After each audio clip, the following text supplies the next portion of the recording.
সন্ধ্যার নাস্তায় কী তৈরি করব ভাবতে ভাবতে পানির মতো সহজ এই রেসিপিটি তৈরি করে নিলাম মাত্র 10 মিনিটে। খুবই সহজে আর খুব অল্প উপকরণে মাত্র 1 কাপ আটা আর ডিম দিয়ে তৈরি করে নিয়েছি এতগুলো নাস্তা। আর এটা খুবই সহজ তৈরি করা। আশা করছি আমার আজকের রেসিপিটি আপনাদের ভালো লাগবে। যদি ভালো লাগে তাহলে অবশ্যই একটা লাইক দিবেন।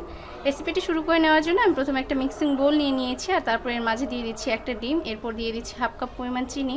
আর মিষ্টিটা আপনারা আপনাদের পছন্দ অনুযায়ী দিয়ে নেবেন, আমি আমার পরিমাণ অনুযায়ী দিয়ে নিয়েছি। আর দিচ্ছি সামান্য পরিমাণ লবণ মিষ্টির ব্যালেন্সটা ঠিক রাখার জন্য। এবার একটা কাঁটা চামচের সাহায্যে খুব ভালোভাবে ফেটিয়ে নিচ্ছি।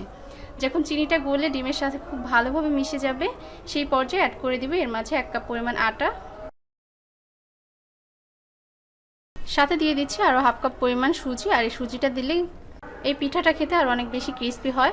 এবার সব কিছু হাতের সাহায্যে খুব ভালোভাবে মিশিয়ে নেব। আর পর্যায়ে যদি মনে হয় ডোটা হার্ড হয়ে গেছে তাহলে কিছুটা লিকুইড দুধ ইউজ করতে পারেন, আর যদি মনে হয় যে কিছুটা পাতলা হয়ে গেছে তাহলে আরও কিছুটা পরিমাণ আটা ইউজ করতে পারেন।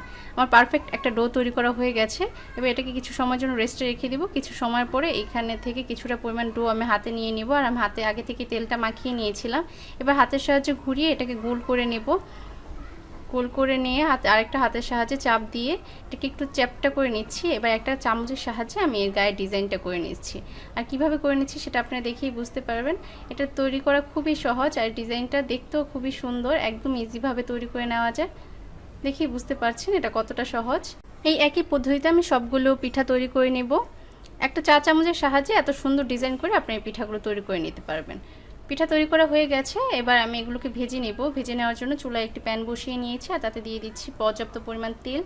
এবার অপেক্ষা করব তেলটা গরম হয়ে আসার আগ পর্যন্ত। যখন তেলটা গরম হয়ে যাবে সেই পর্যায়ে এক এক করে পিঠাগুলোর মাঝে ছেড়ে দিব। আর এই পর্যায়ে চুলা আঁচটা রাখতে হবে মিডিয়ামে, কারণ এই পর্যায়ে চুলা আঁচটা যদি হাইতে রাখেন তাহলে খুব দ্রুত একটা কালার চলে আসবে, ভেতরটা পারফেক্টভাবে ভেজে নেওয়া যাবে না। তাই চেষ্টা করবেন চুলা আঁচটা মিডিয়ামে রেখে সময় নিয়ে উল্টে পাল্টে পিঠাগুলো ভেজে নিতে। এতে করে পিঠাটা যেমন ক্রিস্পি হবে তেমনি সুন্দর একটা কালারও আসবে।